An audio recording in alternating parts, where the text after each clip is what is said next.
Всем привет, меня зовут Михаил Светов, спасибо, что подключились к эфире. У меня в гостях американский публицист Ричард Ханания, и поговорим мы про международные отношения, про США, про Россию, про войну на Украине и Израиле, и про политику вокизма, которая в значительной степени определяет американскую внешнюю политику сегодня. В том числе разговор будет на английском, я надеюсь, в ближайшие дни мы сделаем субтитры на русском языке тоже. Hi, Richard, it's a pleasure to have you on my show, and I'm just going to introduce you in English as well quickly.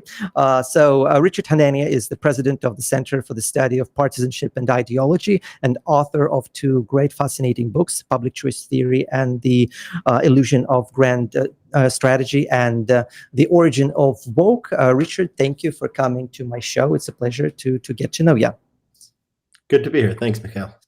Yeah, so I guess we're going to talk mostly on international politics, but I'm going to touch American politics as well, because I feel that whatever happens inside the US influences the American foreign policy as well. And it's actually, when I was preparing for the show, I have two of your books, and I actually felt like there was more in common with the topics that you touched on, even though they seem quite different, because I think that absence of the grand strategy in American foreign policy today is actually a result of this conundrum that you have inside the US, where you can't really decide what US should be in 2024 or 23 in the 21st century. Yeah, I mean, the books. I'm sorry. Was that a question? Or? No. It was okay. It was just like a conversation starter, which failed. But I guess the question was: do you feel like the reason why America was unable to have this grand foreign strategy is precisely because that your domestic policy, because tearing yourself apart on the domestic level? It's probably has something to do with the general societal divisions. At the same time, it's also the nature of the American political system. We have a presidential system where the Congress officially declares war. The Congress distributes them after control of that, but in practice, the president basically runs foreign policy. The president's term limited. There's always elections going on. There is, it's an open society, so there's people they can buy influence. There's the media. There's people that can lobby different government actors. So it's probably has something to do with American political divisions, like the latest sort of culture war stuff that people think about. But I think it's probably mostly just the sort of the nature of the American system. Yeah, but the vision of power is part of the American system since the very beginning. But it's only recently that America lost its vision and lost its understanding of what it's actually trying to achieve on the foreign side of affairs and domestic as well. Yeah, so I mean, it's not like something. It's not like something changed. It's just things stopped working. Yeah, I mean, the American foreign policy it's been a confusion. I mean, there was a sort of an orientation towards the Soviet Union during the Cold War, and when the Soviet Union collapsed, it's still the U.S. still had a role to play. It still had these commitments in various parts of the world, but it did not. It did not sort of have that core. I mean, people's visions of sort of the good life, at home, sort of influenced their foreign policy and what was, achievable. And people had different political ideas about different countries based on their own sort of parochial concerns. I think there's something to this. I think there's a sort of a deeper sort of connection between the books, in that they're both ways of thinking about government policy that is, that focuses on systems and, path dependency and unintended consequences rather than grand vision. I mean, the American foreign policy at this point is sort of an accident. It's a sort of like a Frankenstein monster of different parts being put together. And the civil rights regime is also the same thing, although they both have true believers and people trying to do different things. The reason they are the way they are is very sort of context specific, and they're both they're both books that are heavy on history because you need to understand the history to know how we got here. Yeah, but it's not just a failure of a vision; it's a failure of inspiration. Because like the reason the U.S. won the core is because it's not the tanks, it's not the nuclear weapons, it was not even the space race. It was the grand vision, of liberty, of equality before the law, of representation on the level of the government that won the cultural war and the Cold War as a consequence. But now it feels like there is a failure to inspire, like thinking about the U.S. and thinking about the American involvement in Afghanistan, in Iraq, in Arab Spring, in Ukraine as well. What is it that the U.S. offers that makes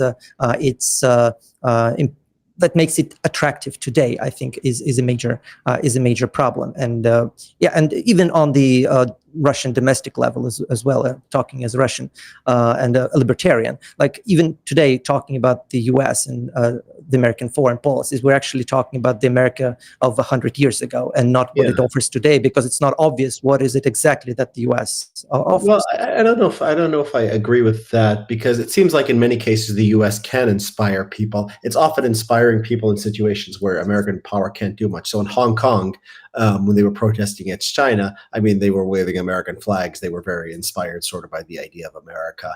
In the case of Ukraine, I think it really did inspire a lot of Ukrainians to think about, sort of the West, the European Union. They wanted to be close to America. We ended up not sort of, maybe Ukraine was in an impossible position, or maybe we didn't the critics of the war effort would say we didn't send them enough weapons or quickly enough, or we weren't, steadfast enough in their support. But there was, sort of inspiration. So I think compared to the alternative, when people are faced with invasion from Russia, or when people are faced with, Chinese communism coming down on them, I think the what America represents can be very strong. It's, the Muslim world doesn't want it. We've tried to force it on. We've tried to force it on the Muslim world. It doesn't inspire. It seems that there was some inspiration for Iran. There was, this sort of liberal uprising against the regime. If we didn't take advantage of that. I don't know if America doesn't. I think that the American elites don't really. I mean, they have, they're very ambivalent. I mean, they do in the face of Russia. There was this sort of idea that we come together, we're the West, we're something. At the same time, there is sort of this idea that, we're colonizers and we're racists and this and that. But I think that America still has a lot to offer compared to what the alternatives that people see around the world. And even if you look at like opinion polling of like, do people like the United States? In most of the world, people do like the United States. They don't like the alternatives. Yeah, but that's exactly the problem, that the choice now is between the bad and the worse, and not, between the shining city on the hill and, the gulag. And this choice tends to be much less obvious, especially if you're partisan, especially if you're tired of the status quo, which a lot of people are. And even the example of Hong Kong, yes, the US inspired the protests, but it's also the story of betrayal, because once the crackdown happened, the US and the international community didn't do anything. And now the Hong Kong is firmly within the Chinese political system, and it's never going to change because, again, what is there to do? Yeah, well, there's nothing to do. I mean, you're right. I mean, I don't know what we could have done about Hong Kong. See, that's the issue. So yeah, it is. Well, it is the sort of. I mean, China and Russia and some of these other places. I mean, the public opinion. They do seem to have, whether it's genuine or it's because they control. I mean, like within China and within Russia, it doesn't seem like there's a lot of people aspired for the American ideal, and those are powers with with military capability. So it has to sort of be respected. It's just part of the global system. No, it is, and there's nothing you can do on the military level with China or Putin's Russia today, but there's a lot of what you can do on the cultural level, which U.S. today is lacking, because there's no more this, Hollywood, the dream-making machine that, again, was, I think, big part of why the Cold War was won by the U.S. is because you kept producing those dreams and ideals, which apparently U.S. is failing to produce nowadays. It just, I mean, communism, because the enemy, the alternative communism was just so bad. I mean, I think that's the reason it made people so poor that the American alternative was just so obviously better. Now, China it's slowed down recently, but it's had remarkable economic growth for 20, 30 years. Russia has had some periods of growth, some periods not so much growth. But, it's not the sense that like you're going to be poor forever if you're in the communist system, which I think people understood in the 80s, which made America more appealing. We're just unlucky that we don't have sort of that alternative to point to. Yeah, but there's also the fact that because of the mass migration, now there's an easy way out available to the local population, basically, where you had to fight for your own freedom 40, 50 years ago. Today, it's much easier to cross border from Mexico to the US, and sort of avoid the whole conundrum altogether. And that's basically what the Democratic Party in the US was promoting for the past couple of decades. And I think that actually undermined a lot of liberation movement across the world, because if people can just run away, they will, because what's the point of fighting? Yeah, I don't know. I mean, it's hard to say. I mean, because people wanted to run away from this from the Eastern Bloc, and they did, and the wall came down, and these societies, as people were leaving, reformed themselves, right? So, like the former Soviet satellites, they emptied out, Lithuania, Estonia, Poland. A lot of them went west, and at the same time, those countries adopted, a democratic capitalist model, and they had strong economic growth at the same time. So I don't know. It's not always obvious how to fix these countries. I think a lot of these countries are in the third world. It's not clear. We might have ideas about how to fix them, but it's not simple. Like Mexico just has a dictator it has to fight against, right? Mexico has all kinds of problems. It has problems with state capacity. So it's not like, people know the exact way to fix things. I have some ideas about that. I think Bukele, what he's doing in El Salvador is, very admirable. I've written some articles about this. We need more of that. That's sort of, it's the opposite. It's like it's like you need the strong man to order, because, countries have forgotten how to do that. Yeah, but it's not just about, being a strong man. It's also, again, about the inspiration. And the funny thing about Bukele and Javier Milei, who was just elected in Argentina, is that both of them are inspired by the American experience, but American experience of 200 years ago, and not whatever you have today. Well, it's also the American sort of libertarian right. I'm sure that they read, I'm sure that Milei has read a lot of American libertarians in the last 50 years. Now, they're not the dominant faction in American society today, but, they're inspired, right? So America is not, one thing. America is the campus left radicals that inspire people. America is also sometimes the libertarians and the right wingers. It's funny, you see Bolsonaro and Brazil, and they're yelling about stolen election, this and that, even before the election's happening. And Malaya did this too. And why are they doing this? Just because American right wingers started saying stolen election. So they all started believing the same thing. So, American sort of cultural imperialism, America's divided and it's fragmented, but it's still very, very strong. Yeah, but if we talk about American foreign policy, and I think the example of Bolsonaro is actually very interesting, is because it feels like American diplomacy and the American political class ended up supporting Lula, who is quite strongly anti-American, just because they despised Bolsonaro and whatever he found attractive in the American society. And I think the same thing happened with Milei. If you read articles in New York Times and Washington Post about Milei, they portray him as this right-wing extremist, dictator. But the IMF is pro Milei, though. That's an interesting thing. I mean, it's not all completely, in one direction or the other. Mm-hmm. Yeah, well, but Bolsonaro, I think, is a much more obvious example. And with Lula, you have, president who's very friendly with Putin and friendly with Iran, and he invited Iranian fleet to the port of Rio de Janeiro, things like that. Something unthinkable. Seen by the American establishment as a dictator, and at the same time, the communist comes to power, and all of a sudden, Biden is happy, and the White House regards him as the victory of democracy. Yeah, I mean, it is sort of, it does depend on the presidency. So that goes back to there not being one America, right? I think Trump was friendly to Bolsonaro. I think that somebody like Viktor Orban is going to be, welcome in Trump's sort of Washington. I think, 20 years ago, Orban would have been shunned by both sides of the foreign policy establishment. Now, I think when Republicans are in power, it's something different. So, yeah, I mean, you do have sort of these. America, Latin America is an interesting thing because the categories do line up. It's not like Afghanistan or Iraq, where like there's an identifiable right wing and an identifiable left wing, right? There's Islamists and there's Sunni and there's Shia and all this other stuff. In Latin America, you have these parties and these politicians that are sort of, you can see heavily the influence, and Americans can look at, conservatives can look at Milei and say, that's our guy. Well, it's funny how silly Americans are, because the MAGA, like people point out on Twitter, like his economic policy is actually anti-nationalist and anti-pro-ness. It's pro-free market. They don't realize that. It's just sort of a cultural, he's anti-left. But yeah, the left can look at that and see somebody who's sort of more redistribution, who's socially liberal. You have something like Venezuela, right, where it's like so far left that it's considered it's hostile. It gets hostility from both sides, right? So the left wing establishment is not as left wing as the most left wing people in Latin America, as you can see. In fact, like Biden is not like friends with Maduro or anything. Well, there has been some reconciliation right, in the past years. Yeah, exactly. Yeah. But they're not friends. They're not big fans of him or something.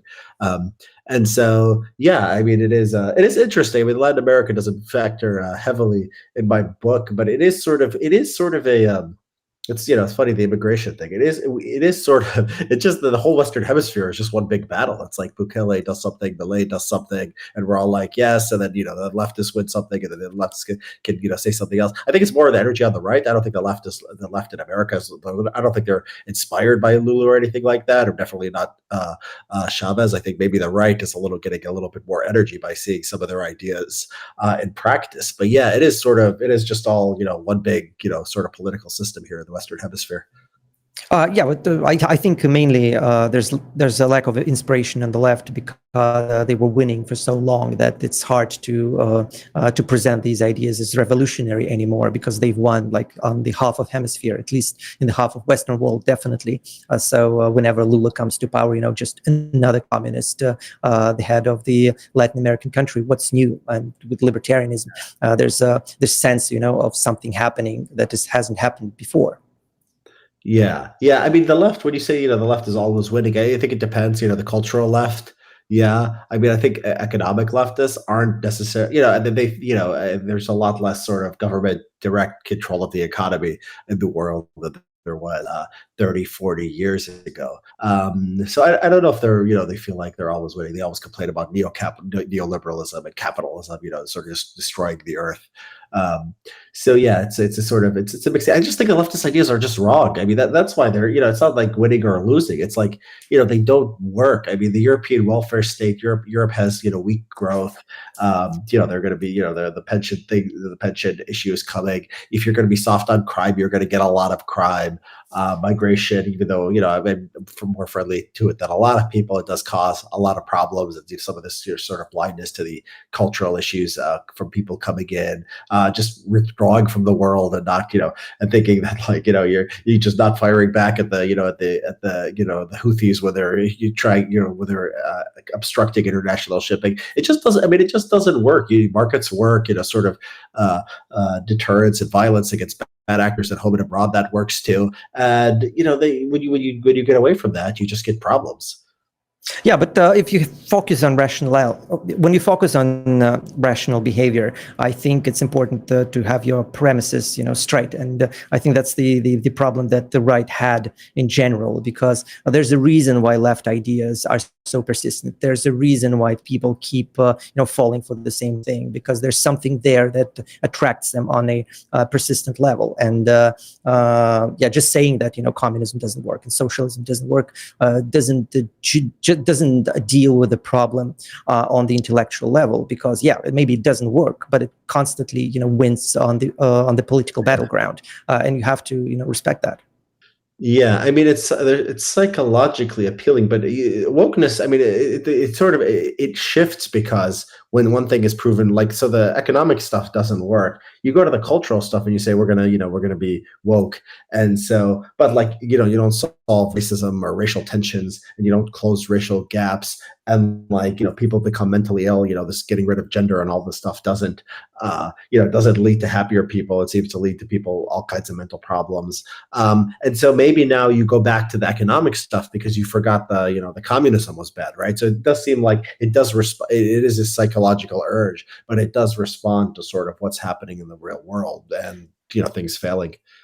Don't you think it's not just like the psychology and, people fall for just forgetting, what communism is all about, but it's also like this rationality on the individual level where, like in the game theory, behaving in manner that destroys the society can be beneficial to the individual on the certain time frame. And that's why they behave that way.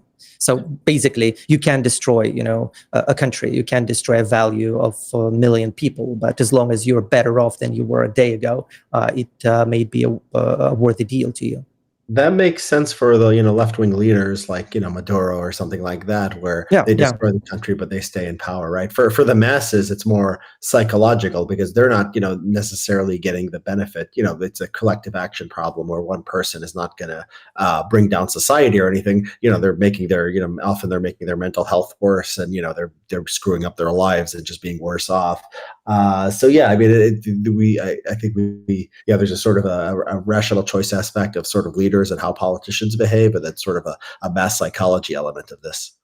Yeah, but it's also a rational choice on an individual level as well. And just looking at what happens in Russia right now, I think there's a great example of that. That basically everyone knows that country is heading in the wrong direction, but every step of the way, you hope that you're not going to be the next to be repressed. You're not going to be the next one to lose everything. You're not going to be the next one to be thrown in jail. Yeah. And maybe there's a leeway for you to profit from the situation. And I see a lot of people doing that and sort of adopting this worldview that you're going to try and maneuver around the history, and maybe you'll succeed. Yeah, I mean, people do commonly seek out their interest in whatever system they have, right? And the question is why people resist in some circumstances and not others. Like why is an interesting one, right? Like why did the Iranians in 2022, they had those huge protests against their government, and why is Russia, relatively passive? Maybe it's just public opinion. Maybe the Iranian people hate their government and the Russian people are maybe, not so hostile. But yeah, it's an interesting question, sort of, why people are more passive at some times and more sort of active at others.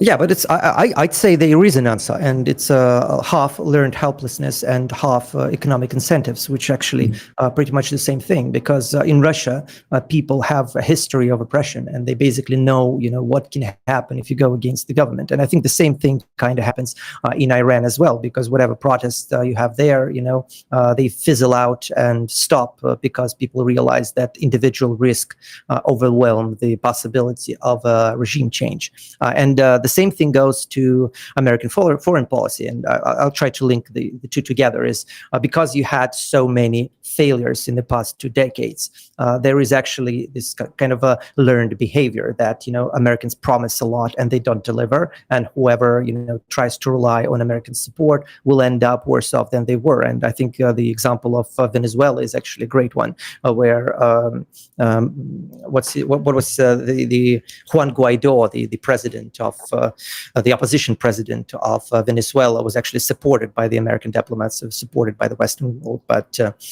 in the end of the day, he didn't receive enough help to overpower Maduro. And now basically the opposition is gone and Maduro is stronger than he ever was. The same kind of thing is happening in Ukraine right now, where there was a lot of promises, and Ukraine sacrificed a lot and took upon itself a war with Russia. But now it turns out, that nobody is interested in seeing the war to the end, and everyone just wants Ukraine to be out of their picture. Yeah, and what the strange thing about the Ukraine case is we could have said beforehand that it wasn't worth it to us. We could have tried to guarantee. Yeah, and Ukraine would have been better off. Yeah, I agree. Yeah, we could have said no NATO expansion, and we didn't do that. And why we didn't do that, it's hard to get a good answer for it. I think my book helps with puzzles like this, is because it was always sort of short-term political interest thinking. It was a grand strategy. There was a grand strategy. You would have come to a negotiation, or you would have gone all in and defended Ukraine completely. We didn't do either one of those things. We provoked Russia, to invade. I mean, provoke, I'm not saying morally, I'm just saying by not taking NATO off the table, we made it more likely they would invade. And then when they invaded, we put forth a lot of help, but sort of not, as much like not it wasn't a complete total commitment, right? And some people will say, oh, they just want the war and they want to bleed Russia. And I don't believe that. I think that's too irrational. I think it just sort of ended up that way, where it's like, if you can't make a decision, this is the result you end up with. So what is the solution to this problem? I mean, without having a grand strategy, without being able to actually do foreign politics in any consistent manner, the perspective is that the U.S. is going to slowly, gradually lose its power, just simply because China and Russia can do that. And that's actually has been Putin's strategy for the longest time. He just hopes to, sit out American presidents, and hope that opinions within the U.S. are going to change, and he's going to get what he always wanted. Yeah, I mean, we might be lucky they might shoot themselves in the foot. I mean, China with the zero COVID, with a lot of their stupid economic policies. I mean, they're not necessarily, I don't know if they're necessarily smarter than us. I think, Xi Jinping is, to a great extent, seems to be about maximizing power, not necessarily maximizing the power of China, which are different things. He wants to, Q-proof his regime. He doesn't want, open markets, because open markets will make people wealthier, potentially, have more freedom, more contact with the outside world, potentially more opposition. Better to keep them relatively poor and to stay in control of society, right? And so, like, American foreign policy, I mean, there's still a lot that could be done. I think you could do fait accomplis, like, whatever people think about it, like the Trump policy towards Israel, for example. They moved the embassy to Jerusalem. That's never going to change. I mean, they recognize the Golan Heights. That's never going to change.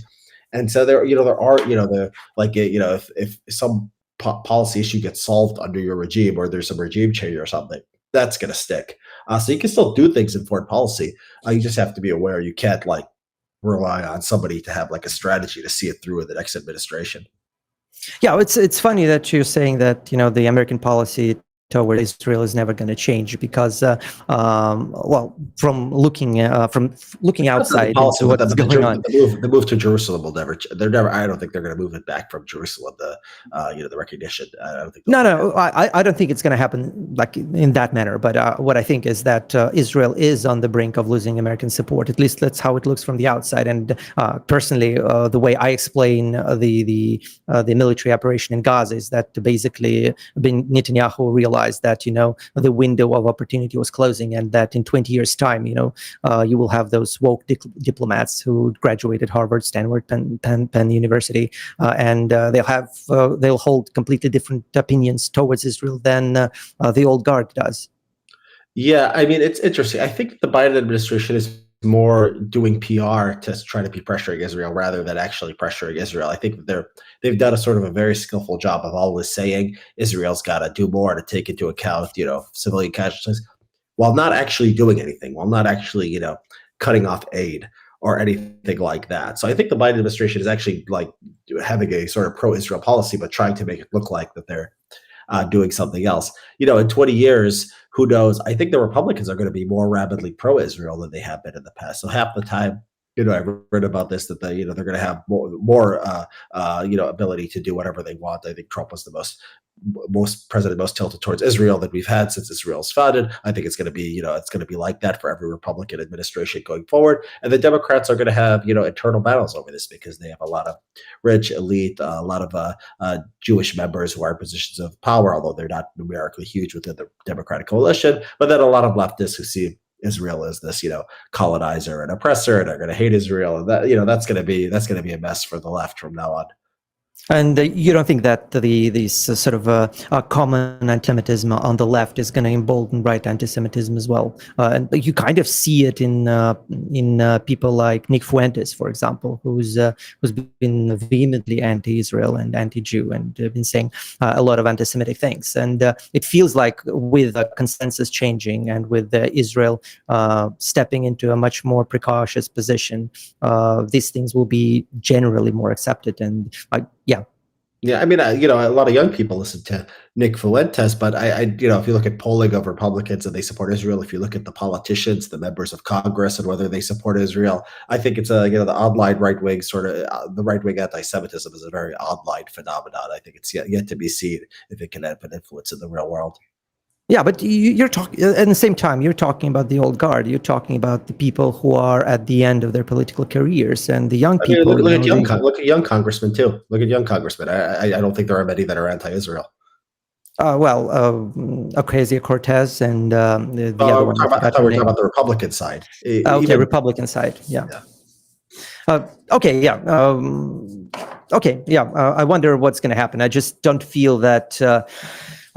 I think Republicans tap into different kind of energy than the Democrats do, and they are less reliant on being part of the Ivy school elite than Democrats are. That's why the influence hasn't been as pronounced. And of course, you have this religious phenomenon as well, with evangelicals being pro-Israel, strongly pro-Israel. But the question is, with the decline in God worship and the church attendance, how long it's going to last. So I'm not sure. I'm not sure I share your optimism on that question, but it's not really it's not the question that I wanted to ask, because to me, what is, I think, the reason why I invited you on my show is that I feel like because America and the United States lost its vision, it's not able to have a coherent foreign policy. It's also has been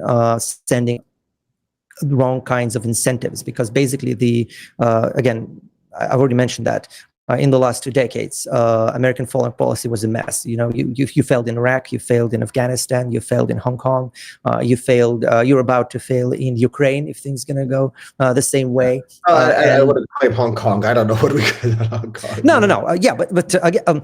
So maybe I have to explain my own background as well. So I'm part of the Russian opposition. I've been trying to fight Putin for basically my whole life. And there has been a lot of involvement, not in my political activities, but in the activity of Russian opposition from American funds and from American politicians and from NGOs and things like that. And they influence opposition movements in other countries immensely, with money and with connections and with influence and things like that. I'm positive that the same kind of thing happened in Hong Kong. And these kind of NGOs and these kind of politicians, they inspire people to do stupid things that actually leave them worse off than they were before, taking drastic actions in their own hands. So yes, and obviously America was not involved in Hong Kong military or on any other level, but with American funds, the American money were there. But it's a high standard to expect that America could overthrow the government of China and Hong Kong. I mean, it wasn't realistic. Maybe they just, they failed, but the mission was impossible. It wasn't again, I'm not a Chinese or Hong Kong activist, so I don't know what exactly was going through their heads. But I can easily imagine that they were convinced that they can claw away from China, some more independence to Hong Kong, and clutch to Hong Kong independence for a little bit longer, something like that. The same things that were promised to Ukraine, for example.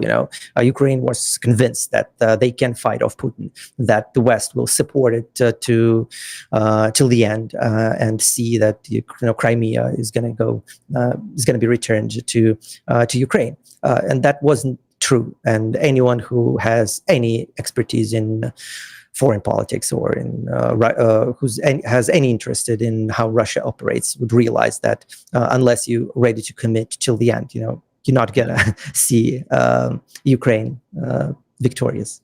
Yeah. I mean, the Ukrainian. I mean, it is interesting because the sort of the right wing sort of opposition to Ukraine. This is something I didn't.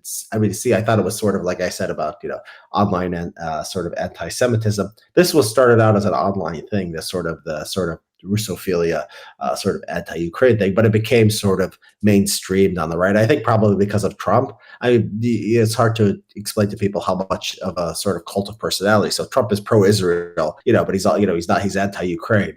So conservatives remain, they remain pro-Israel and anti-Ukraine. I mean, it is just a very sort of cultish movement, because Trump, the masses, the right-wing voting masses really, really like Trump. They don't care about other politicians. And then politicians have to stay on Trump's good side. And this is just sort of, and, the media figures all have to be anti-Zelensky, and then, pro-Israel generally. There's no market for the anti-Israel message. And the really big people like, Ben Shapiro or Tucker Carlson, they're not doing anti-Israel stuff. Maybe Tucker will do some little bit Israel skeptical stuff, but not anti-Israel. So yeah, I think a lot of this is just sort of Trump, and maybe this is something I might write about soon. I think that people don't understand how much our politics is just Trump, and then when Trump goes away, it'll just be Nikki Haley. I mean, I think people think it's going to always be radical and always be crazy. I just see sort of just Trump as this one singular figure that is sort of warping everything. No, Trump is a zeitgeist of American politics, definitely. And but at the same time, he taps into some real energy that is there, regardless of Trump. Unquestionably, I mean, it's unquestionable, but it doesn't consolidate. It's very disorganized. It's like all these people who are just sort of angry about things or have these sort of attitudes, and they never have one candidate or one guy. And a lot of it is just the personality of Trump. A lot of just regular people. They knew him from before he was a celebrity, and they're just following him, and they'll do whatever he says. Those people go out of the Republican Party. I mean, the traditional conservatives, all of a sudden are sort of, they're the ones in the driver's seat, because a lot of these people are sort of non-Republicans, or they wouldn't be involved in politics in the first place if it wasn't for Trump. So you see Trump as a singular kind of character and not part of this wave of populism that involves most of the Western world, to be honest. I mean, it's both, but the Europeans have had populism. They have the populism because they have a fragmented electoral system, right? We have a two-party system, and so we haven't necessarily had populist figures, right? Because in the Netherlands and France, you have 3-4 parties at the time or something like that. So the U.S. system really isn't according with that, unless you have someone who's so big, who's so famous, he could take over the Republican Party, right? And so if Trump is not there, it's not like that's going to be Ted Cruz or J.D. Vance or something. It's just going to be the Republican Party is going to be, once again, the interest groups. The pro-life people here, the free market anti-tax people here. And that's why the politicians who are not Trump, who are successful and Republican, it's like DeSantis, it's like Nikki Haley. These are conventional sort of politicians. They're not like a mini Trump who's just his own kind of thing. So this is why I think, Trump is going to be for a while. He's going to be the nominee. He might win.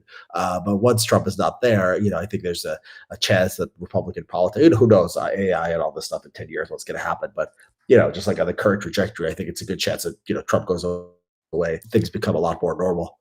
I'll give you that. Trump is unique, but at the same time, you always had Sarah Palin's, you have Vivek Ramaswamy's, who's parroting Trump at the moment, and again, the energy is still there. And if a couple percent, Palin, was quit her job and didn't run for president because she had no chance. A lot of these people, they can't. They're there, but they never go anywhere. It's just Trump has been unique.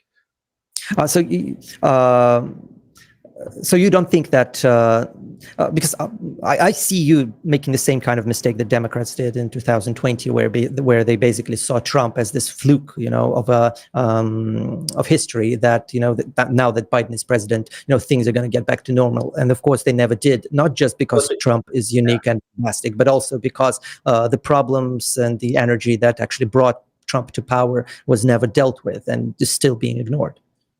Well, a lot of things did go back to normal. We didn't have the riots of 2020. We didn't have the COVID disturbance. Things did get normal to a certain extent. And, I don't know, are we, American society, our politics are angry, and they've been getting angry since, really since the 80s and 90s.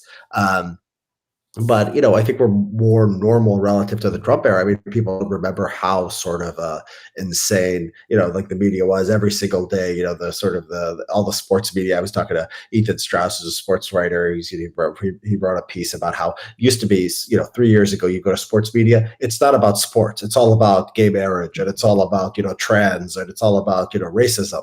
And now you go to the sports page, sports websites, and they're just talking about sports again, right? So America, I think, did did go back to a normal to a large extent after Trump left. And I don't see where this like permanent trajectory towards sort of crazy land. Well, yeah, I again, looking from the outside, I'd say it's more of a wishful thinking at the moment, because the way America identifies itself outside of the U.S. has been very like liberal in the American kind of sense, and the only reason why you see these kind of changes in the like sports programs and things like that is precisely because the right started to pulling in the opposite direction, and you actually need to have these kind of radicals on both sides to cancel each other out. Because and it's just one side pulling, then you have constantly shifting middle. Yeah, I mean, I'm a big fan of the sort of development. Yeah, Chris Rufo and Rufoism. I think this stuff with DeSantis in Florida, that's great stuff. You got to push back against the wokeness. That's what I encourage people to do in my book, my second book, Origins of Woke. I'm with you there. But it is kind of normal. I mean, it is kind of like DeSantis is a sort of normal politician. Okay, he'll get rid of DEI and all this other stuff. He's not like a cultural phenomenon like Trump is, right? If DeSantis became the nominee or Nikki Haley became the nominee, it's gonna be Trump. But if it was DeSantis or Nikki Haley, I mean, people wouldn't be that interested in our politics. I mean, it would be a sort of a boring election. It wouldn't be boring for me because I like politics, very interested in politics, and interested ideas will be very interested in it. But it wouldn't dominate the culture in the way that a Trump-Biden rematch is. It's just this man is just such an amazing, amazing force of our politics that he just sort of distorts everything. Wouldn't you compare him to like Obama administration? Because Obama is also like, unlike Trump, Obama came out of nowhere, but he also was this kind of force that reshaped American politics, and actually a lot of woke politics, the things you write about, that stems from his administration and things that he did. Obviously, it goes much further back in time to the Civil Rights Acts, which I think you're absolutely right about. But in the modern politics, that's where the ground zero of the change. Yeah, I mean, but the thing about Obama is he didn't govern. He wasn't exciting in the way Trump was exciting. I mean, Trump, when he was like, Obama got people for the lie. Are you sure? Again, I'm not sure because I'm looking from the outside, but just looking at the news, it felt like Obama was very exciting to the left side of the political spectrum. He was when he first came on the scene. They thought, oh, this is this young, idealistic, black guy who's going to come. He's going to solve racism. He's going to lead us into a new generation, new future. And so, 2008, there was so much energy. Obama won, the Great Recession, all that. Obama won. But then, the public sort of turned on him. He did poorly in the 2010 midterms of the Tea Party and all that. 2012, he won against Romney. But it was sort of it wasn't seen as this great, triumph. It was just, he won re-election. And that it wasn't like the politics was not as constantly, Trump always gave you something exciting. That was the thing about it. It's like always a new show, always a new sort of angle, new characters coming in, new things happening. And so, you're right. Obama as a cultural phenomenon, he was important, but not as much as Trump. And under Obama, everything didn't become about politics. It wasn't like every late night show, all the talk shows, all the sports, all the music, under Trump, 2017 to 2020, I lived in America, my whole life, just a crazy time. It was like nothing else. And it wasn't like before, and like since the last 2 years, it's getting a little bit. It's moved away from it, it's actually. I personally, I think I understand it really well because Trump inspired not just the American public but the world as well. And I don't know if you're aware of that, but Russia Today, right? So the head of the Russia Today, Margarita Simonyan, she was actually driving a car on the night of election with American flag, celebrating the election of Trump, which is and again, it was not like isolated phenomenon. It happened in Brazil, it happened in Argentina, it happened all over the world because right. And we have the protests, New Zealand and all this other stuff. Exactly. It really is a global culture, right? It is a global culture, and which kind of brings me back to the point that America is not a typical empire, and I would argue that it's almost irresponsible to get yourself involved in the other country's domestic affairs without offering, becoming part of the empire. And I think that's what makes the U.S. very special and makes your foreign policy very flawed. because in the past, when an empire conquered a country, it offered, it offered conquered people, to become part of the Pax Romana. We can't even. I mean, we can't even, maintain order in our cities. I mean, we're not gonna, Washington D.C. right outside. You go right outside the White House, right outside Congress. You get shot. Yeah, but that's we can't do any of that. You're right. That's kind of the point, because I feel like American foreign policy brings to countries not the kind of politics that makes American system attractive. Because basically, this strong constitutional rights, the First and Second Amendment and the Bill of Rights. But whenever America gets involved, in Iraq or Afghanistan or any Latin America country, or Ukraine for that matters, you offer money, you offer support, but in the end of the day, the only thing standing on the land will be democracy, and which is hopefully slightly better than the one before, but it's not even that is often the case. Yeah. I mean, it's interesting. We'll see. I mean, we'll see. Yeah. I mean, you look at it's just the third world is just very it's just pessimistic, because it didn't work out. I mean, the East Asia and Europe really developed. They've been able to develop since the end of World War II, and the third world, really hasn't. Now, there are some situations. I mean, there are some successes of American foreigners. I mean, I think the Gulf Arab states, I think they're a net positive for humanity compared to what the alternative would be. I think, something like the UAE is very good. I mean, they exist because of American power, because it's there, to defend it. The U.S. defended Kuwait. It defends these places from Iran. But it didn't help these places come to be. It just support. It can sit there. Yeah, it can't lead. It can provide a military, strength. Even like South Korea, it didn't build South Korea. I mean, South Korea built itself, but the U.S. defended it and allowed it to become something. Same thing with something like Taiwan, and defended it. Sort of defended, not as clearly as South Korea. And so, I mean, the U.S. can't. Yeah, the U.S. I mean, it's I think that its role in the world is mixed. I've written a lot about this. I think it's good. It does defend South Korea. I mean, it does sort of make China at least think twice about invading Taiwan. At the same time, in Latin America, drug war, a lot of our sort of foreign policy has been destructive. And so it's a mixed bag. I think people need to sort of take it as it is and try to make it better where they can.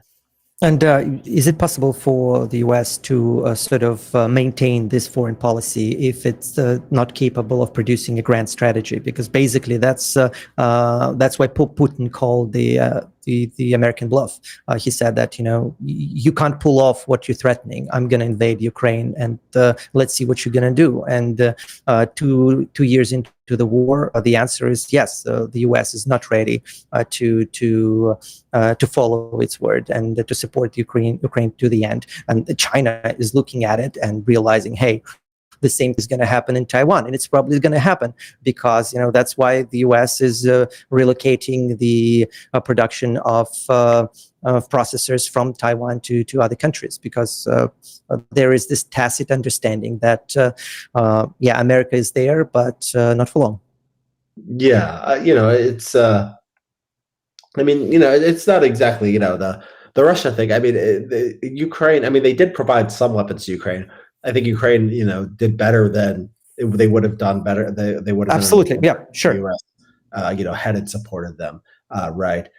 So it's mixed like everything. And you're right. The long term, I think we've realized that sort of the U.S. is not as, powerful as it wishes, in the sense that Russia is going to basically be able to at least control or threaten eastern Ukraine, parts of eastern Ukraine, indefinitely into the future. And I mean, I think that's just all. I mean, that's always been sort of understood as a limit of American power. We should have probably been a little, maybe been a little less ambitious. I don't know if we stood with Ukraine 100%. I don't know if it would have, short of sending troops, I don't know if we could have done it, because it's just Ukraine is in a bad shape. Ukraine is bad shape, right? Maybe it's just a miracle Ukraine, fought as well as it has.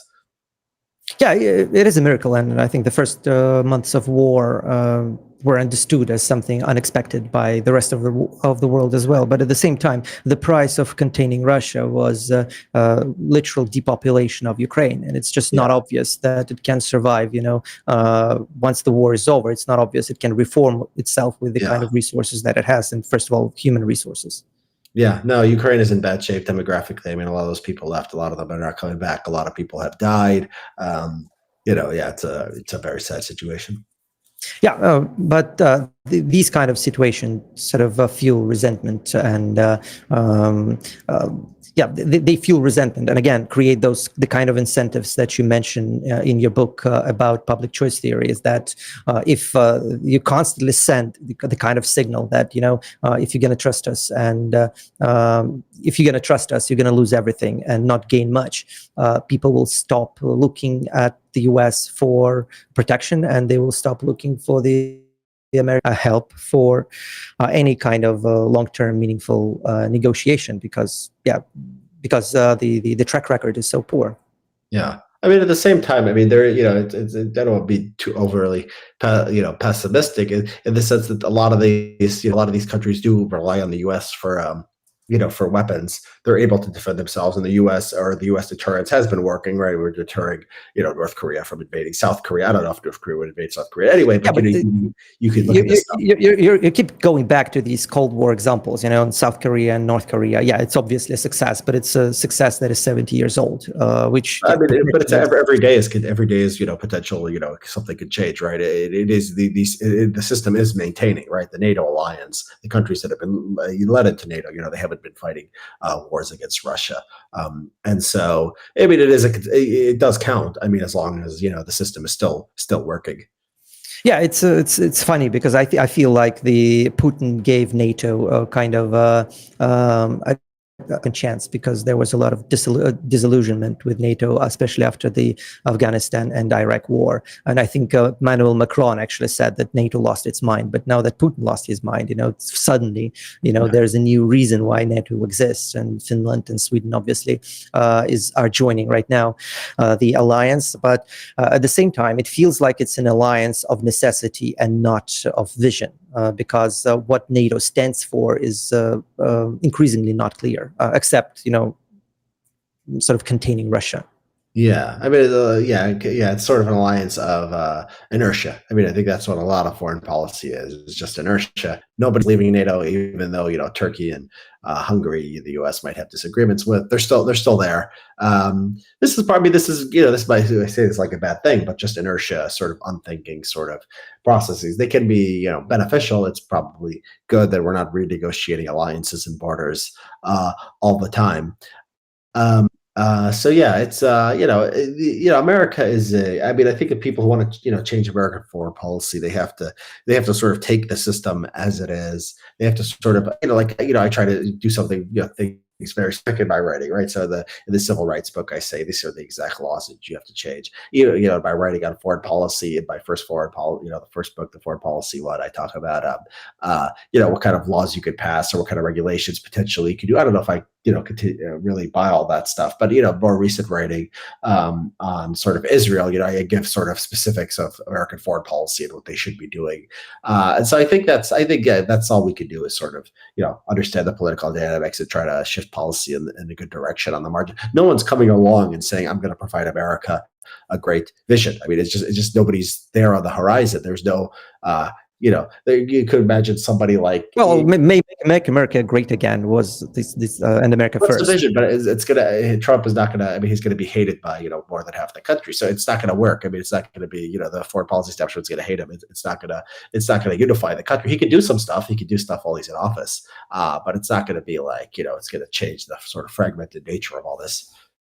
Yeah, but it's not just, it doesn't matter if he's hated by half the country. It's the question if he can inspire not just the US, but the rest of the world as well. Ronald Reagan and Margaret Thatcher were divisive figures as well, but because they came up with a coherent vision of the future for their own countries, they became these icons of politics. Yeah, but part of it is, I mean, they were internationalists who said, we're all going to trade, we're all going to, work together. And Trump is more like, America first. We're all, the trade is, is something that's, it's about other countries screwing us over, and we got to screw them over, and they got to pay their fair share, and we got to pay. So it's a very sort of transactional and sort of nationalistic. So I don't know if it really works in the way that Reaganism and Thatcherism worked. Well, I mean, nationalist ideas had its track records of success, especially inspiring people, not always for good, but inspiring. Well, I mean, there's a nevertheless. small-minded nationalism, and there's a sort of broad-minded nationalism, right? I think that Trump's nationalism, the kind of thing that people talk about, is very, very small-minded. We have to get every cent we can, out of the other country. We're going to have a deal. We can't get screwed over. It's like that. It's not like America is this. I think. Don't you think it's Trump who's being small-minded, but the movement is actually not? Because the movement is more or less about attempt to return country to its origins, to being great. It doesn't matter who Trump is; he's just the face of the movement. I mean, it depends on what you think the movement is. I think that the Trump movement is a cult of personality. So I think what Trump is basically the movement. Now, like, I think that the people who are, there is like sort of this residual Reaganism, which does want to sort of, have the country, smaller government and be international leadership. But that's not like inspiring. That's not the Trump movement. That's sort of in opposition to the Trump movement. I don't see really the broad sort of, it's also, even sometimes it's broad in the sense that it's international. Like, oh, Europe has to close its borders because it's because the Muslims are going to come and they're going to change Europe. So it's sort of like that. But even that is like, it's internationalist, but it's also just very sort of a fearful vision. Okay, we're whites or we're Westerners, and we're worried about what's going to happen in the world. So as far as Trump goes, I think it's hard to see sort of the broad-mindedness of it. I think it's very sort of parochial, even when it's supposedly internationalist. Oh yeah, but it's a rebellion against the system. So it's like the punk. Donald Trump is is doing a political. He's a political punk figure. So he's just bringing sledgehammer to the system, and that's why people support him, because they are tired of the system. And that's why, in my opinion, Trumpism has become surprisingly became an international phenomenon, because people in general are upset and tired of the status quo. But is Trump? I mean, is Trump inspired? Because I look at Trump's polling in other countries, even like something like Hungary, I see very small approval rating for Trump. So I mean, do people like Trump anywhere in the world? Is there a lot of people being inspired by Trump? And but it's very rare that the other nations start to like a nationalist of a different country. But they do. They use him for the inspiration, but they're not going to love him because he's American and they are Hungarians. No, but Hungarians like Obama. If you look at Obama's sort of approval rating, right? Like the Democratic presidents tend to be more popular in these European countries. So I don't know. I mean, Obama can inspire. You can. American leader JFK, I think. But Obama taps into a different kind of energy. He's taps into this internationalist, liberal kind of energy that goes back, even to Marxist roots, and where Trump taps into nationalist energy, which is much harder to internationalize. And if you look at the right-wing thinkers and politicians in different countries, they talk to each other much less than the left-wing politicians do. So it's normal, for Lula to talk to Bernie Sanders, but it's unthinkable for, let's say, Ted Cruz to talk to Bolsonaro, for example. Yeah, Trump talked to Bolsonaro. Oh no, I don't think that's right. I think Bolsonaro. I think probably if you Google it, like I know Orban has become very mainstreamed within the Republican right. Like people like the Heritage Foundation. He's going to like turning CPAC. They went to Hungary. It's very, and Bolsonaro. I don't think it's that different. I'm pretty sure Bolsonaro probably has a lot of contacts with the American right too. Besides, no, there has been some contacts, but again, you have to agree that it's more of an exception, because for the left, it's been normal since the early 20th century, since the International, since once there is one communist revolution, the entire world becomes your political playground, so to speak. The right never thought in this kind of kind of terms. Yeah, they're less internationalist sort of baseline. You're right. Yeah, and the final question and final topic that I'd like to discuss: do you think is there a solution to that, or do you think that it's inherently built into the kind of right worldview, nationalist worldview. Yeah, can the right be more sort of internationalist in its outlook? No, I think the Republican base, I mean, is people who want to generally be left alone.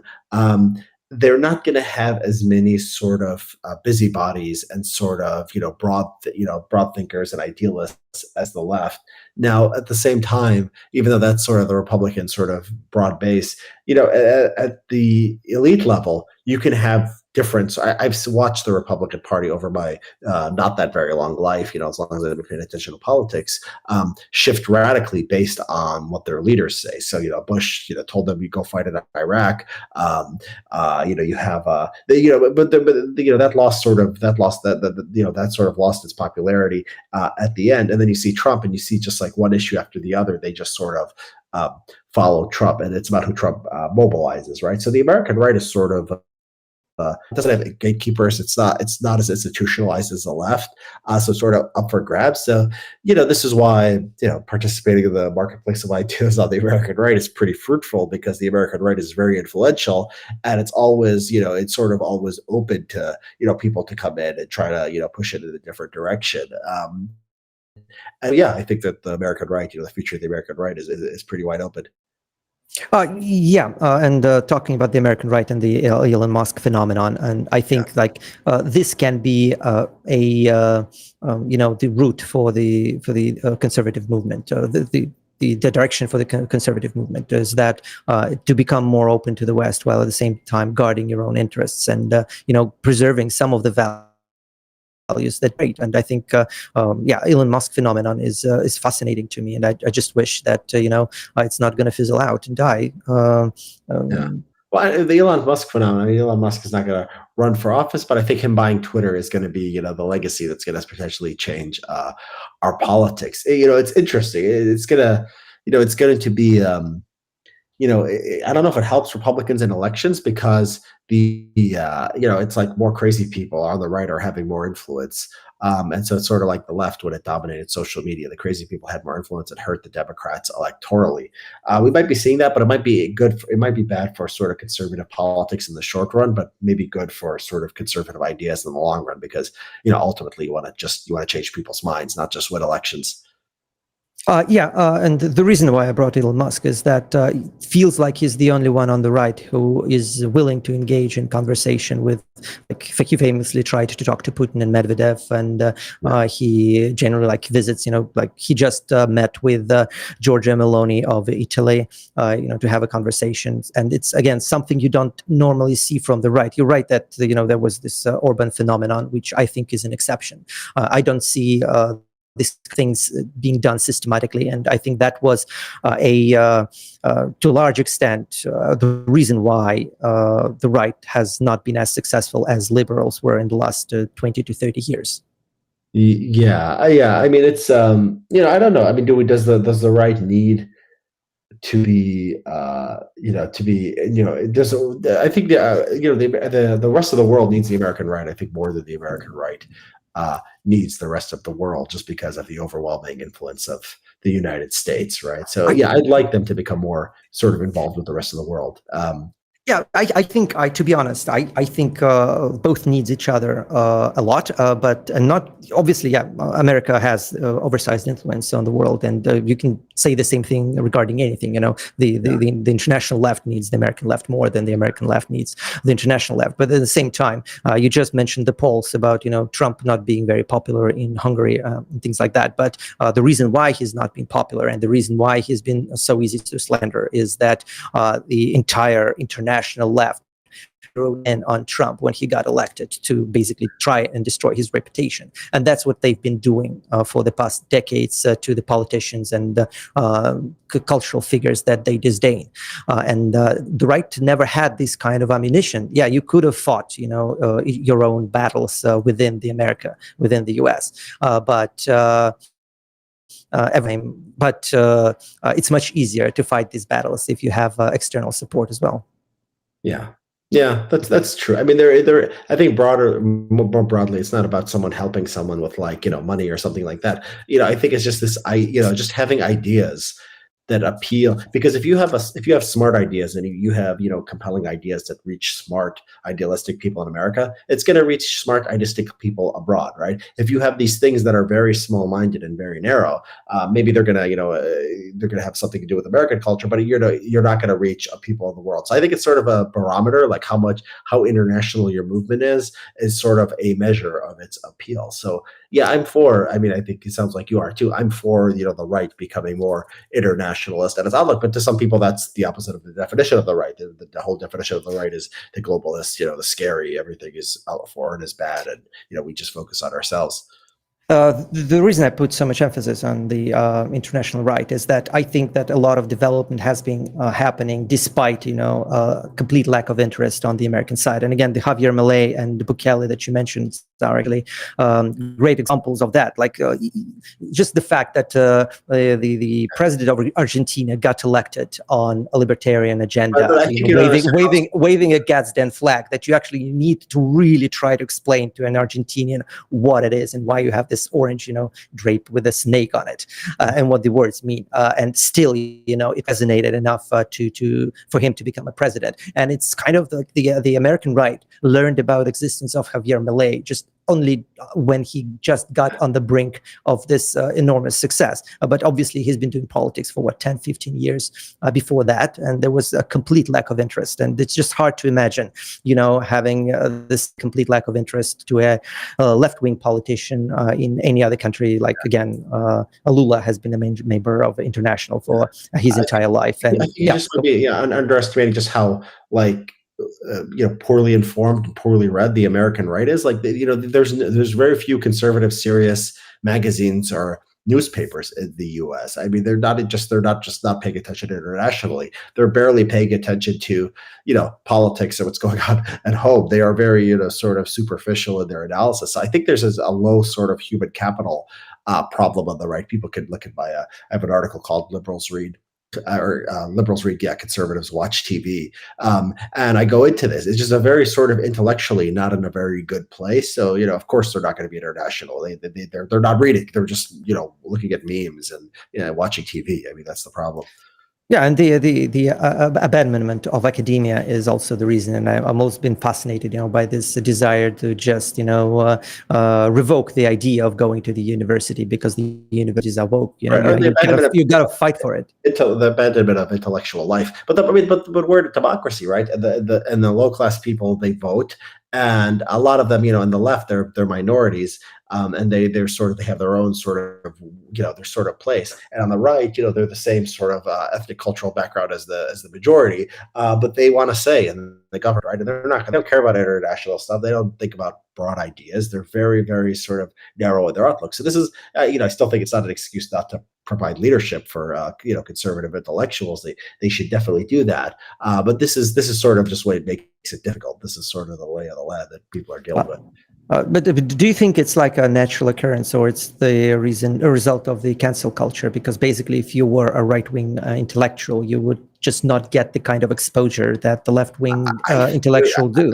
I disagree. I think that the right, I think the causation went backwards. I think the right got alienated from mainstream institutions in large part because it was so intellectually poor, and it had to be intellectually poor because that's what its base wanted. So, Trump wins it's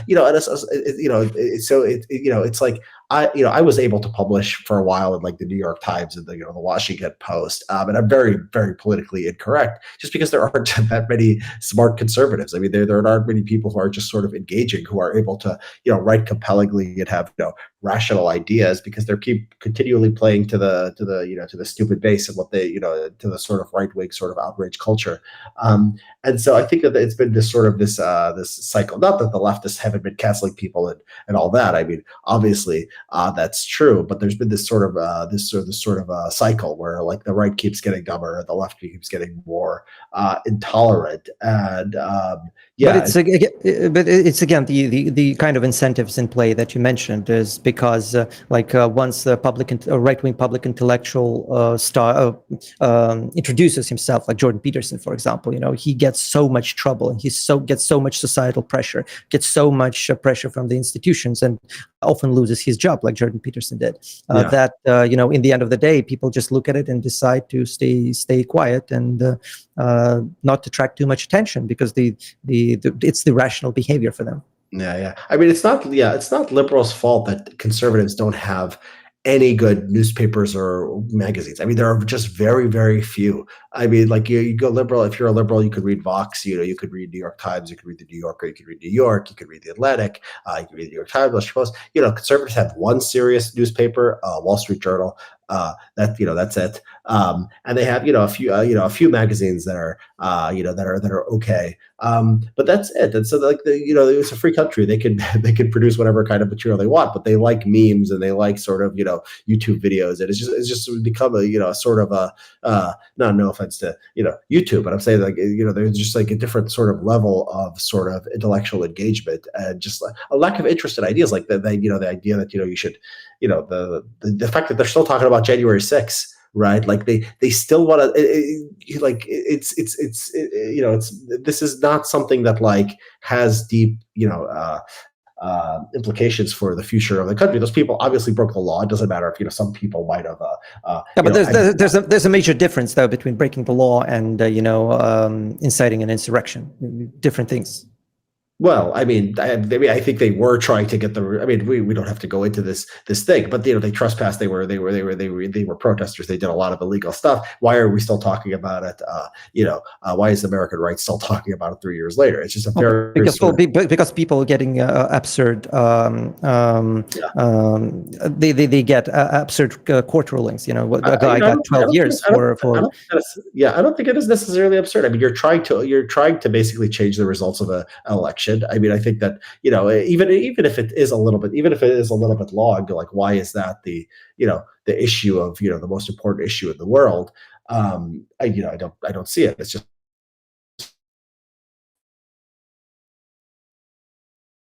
That's very interesting, because that's actually part of the kind of the changing image of the United States, because because politics became more international and because the entire world is following the American domestic politics nowadays. To a lot of regimes, to Putin's regimes definitely, and to China and to countries like Hungary as well, it becomes obvious that there is a double standard, that basically the United States incites the same kind of behavior in the opposition that it doesn't tolerate domestically. And the whole 6th of January conundrum is actually about that things like that happen in countries, organizations that are sponsored by National Endowment for Democracy, inside these kind of events in other countries all the time. Yeah. Well, no, that part is. That part is true. The U.S. does not tolerate, but the right-wing story isn't that. They say it wasn't an insurrection. It was all fake. That's a different point. That it's a hypocrisy for the U.S. not to tolerate that, but it does it abroad. But we were talking about sort of. But I don't have a big problem with doing that stuff abroad if it's for a good cause. I don't think that like overthrowing like a terrible government is the worst thing in the world either. But at the same time, there's like 40% of population in the United States think that the government is terrible, and thinks that they have a right to rebel, which is actually enshrined into your constitution, unlike in constitutions of other countries. Well, I mean, the right to rebel isn't in the Constitution. It's maybe historically, but there's no rebellion cause in the Constitution. That's not in there. I mean, you still have to sort of play by the rules. I mean, that I think is part of the definitely part of American culture and norms. And do you think that the playing by the rules is actually taking place in the United States today? What I mean is like the notion, and again, I'm asking like as someone looking from the outside, but my understanding is that just by looking at the difference of reaction into 6th of January and BLM riots, the question rises, why is that people who burned half of Philadelphia are being treated more leniently than nonviolent protests that just happened to take over a government building? Well, happened to take over a government building. I mean, it's like violence directed towards the process of governance is going to be treated more seriously than regular violence. Now, I'm more, I'm for clamping down on all violent protests. And probably, probably the person who thinks they should have been much harder on BLM. It probably should have been much harder on the January 6th people too. But does that mean that there are, that the rules don't apply? No, there's bias in the system. There's always going to be bias in the system. I think it's more. It's not the sense of like, it's not the bias is not the problem. The problem is the softness. I mean, it's not like we shouldn't like lock up BLM rioters because that's going to make fairness for January 6th. We should lock them up because they're criminals, right? Trying to get the January 6th people free doesn't help with that. So I think the lack of order is more of a problem than sort of unfairness. A lot of people think there's like prosecution of Republicans. No, it's just Trump. It's just Trump who keeps getting indicted, not the other Republicans, because he does stuff. I mean, I think that's the plainer sort of understanding of like what's going on. So no, I don't buy into this idea that it's just like this unfairness is the main problem in our society. I think that's just sort of a grievance issue that's related to Trump's cult of personality. Oh, the Biden administration does stuff too, and the same kind of things that happened to Trump and to it. And again, this raises questions. And you just mentioned, the lack of, you need to be harder on the law and to make people follow it. But the absence, of the clear rules, it feels like the absence of clear rules has been the plan for the past 20 years. And I'm just trying to remember, the New York Times article during the COVID era when the BLM protests broke out, and this is the actual title: "Are protests dangerous? What experts say may depend on who's protesting what." When you read an article like that, that's not the rule of law. That's a preferential. No, that's not law. This is the media. Yeah, this is the media. I think the COVID. No, but this is the media describing what actually happened. That's my point. Yeah, I mean, I think there are parts of the left that are. I think there's a few things here. There's the Trump grievance story, which is the January 6th stuff, and they just impeach him because he's a perfect guy. Like that, I think is wrong. There's the grievance of like anti-wokeness and anti-COVID hysteria.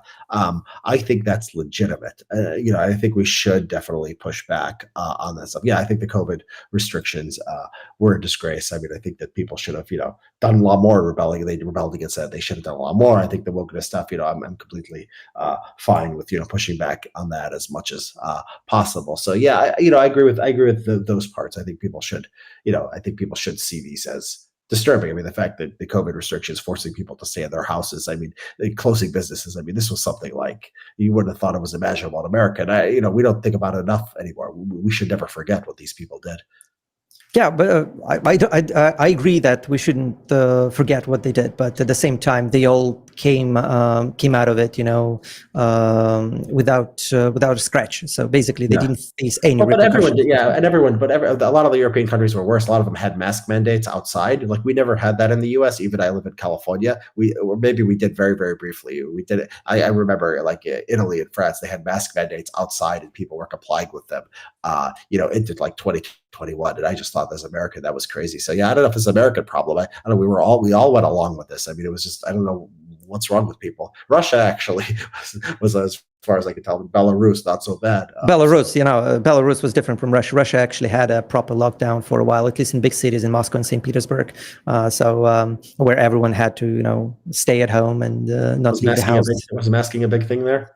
There was actually a gloving thing as well. So people had to wear gloves, and I had friends who got fined for not wearing gloves in public. So that was pretty crazy. So yeah, that was pretty. Was it over quickly? Because the crazy thing about Europe was they kept coming back to it. Even in the Omicron, late 2021, they were still doing it. So I think Russia, they stopped pretty early, didn't they? Well, I think in the late 2021, it was basically over, yes. But still, the infrastructure that they built for keeping track of vaccinated and unvaccinated people is in place and is actually being used against the opposition today. And that's again the outcome of the COVID crisis is that the infrastructure of surveillance has been built in European countries and to a lesser extent in the U.S. as well. I'm not sure about the U.S., but in Europe, definitely. Yeah. I don't know if the US I don't know if we have an infrastructure of surveillance based on COVID. Yeah, I think people basically have gotten over it. So at least I think we're lucky in that regard. Okay. So for a final question to you. So do you think that there is an opportunity for US to sort of try and create a grand strategy for its foreign policy or its a useless cause, and it's just not I wanted to write about this. There's no American. There's a right wing sort of discourse and a left wing discourse, and I think I might talk about a little bit more about sort of what the right wing American foreign policy, because it's going to be that means Trump. So what is sort of American conservatism going to be? I think that's an interesting question. I think that that's something that people are going to have to by people I mean me and others are going to have to work on and think about. So yeah, there's a lot you could do now, because there is sort of this polarization, and the president always is extremely powerful when it comes to foreign policy. So if you want to call it a grand strategy or not, I argue that you probably shouldn't. But are there things that you can do that actually can change the world in a small short period of time? I think there are, and it'll take some sort of focus and energy, but it can be done. Can you outline in the broadest terms what needs to be done for the kind of strategy to succeed? Yeah, I mean, I think that we can basically go all in on being pro-Israel. I think we could basically have them solve the Palestinian issue. I think the only reason that it remains an issue is because of sort of the pressure coming from the outside. I think we could have a broad Middle Eastern alliance with these Gulf states and Israel, and we could probably normalize relations between Israel and the rest of these countries. I think that America could be be sort of just more pro market, just encouraging Malay, going sort of harder against these socialists, backing up Bukele and saying, wow, this guy is really, because the U.S. is on the side right now. I don't think they're doing that much. I don't think they're pulling funds or sanctioning Bukele or anything, but they are sort of at least giving rhetorical anger. So I think some kind of this idea of sort of, this, international sort of system of order, that's domestic order, that's criminals, that's people who are causing disruption abroad, just, standing up against that. I think so, in broad terms, this is sort of the vision of what a good conservative foreign policy could be. The thing you said about Bukele is actually very interesting, because I think the biggest threat that his government poses to the U.S. is that his attempt to get rid of the dollar and legalize the use of cryptocurrencies, because basically, once this system is in place, the U.S. will lose a lot of its international influence. I don't know. I don't know how much that's it. I mean, El Salvador, whether it's a very risky thing. I think to put. I don't know if that's I don't know if that's a great thing for the country, but it's very risky. I don't know how it's worked out. I mean, I don't know how the Bitcoin experiment is working out, but. Yeah, another thing. But it's not about Bitcoin. It's more about circumventing the banking system and the all-seeing eye of the American financial sector. Yeah, I mean, the American right is pretty pro-Bitcoin, I think. So, I mean, that could be, part of a conservative foreign policy wouldn't necessarily be that hostile to it. It's be more of a, you don't have to fear it. I mean, the American dollar, I mean, Milei in Argentina, wants to go to the American dollar, right? So I don't know if we have that much. I think, the American dollar should probably compete in the global marketplace of currency. Thanks. It was a fascinating talk. I just don't want to drag you on any longer. It was a pleasure, and thanks for coming to my show. Thanks for your answers, and it was very interesting. And I hope we'll talk to each other sometime in the future as well. Absolutely. Yeah, it was very fun. Thanks, Mikhail. Thank you, Richard. Спасибо всем, кто смотрел. Ставьте лайки, подписывайтесь на канал мой, Ричарда Ханани. И до новых встреч. Thank you very much.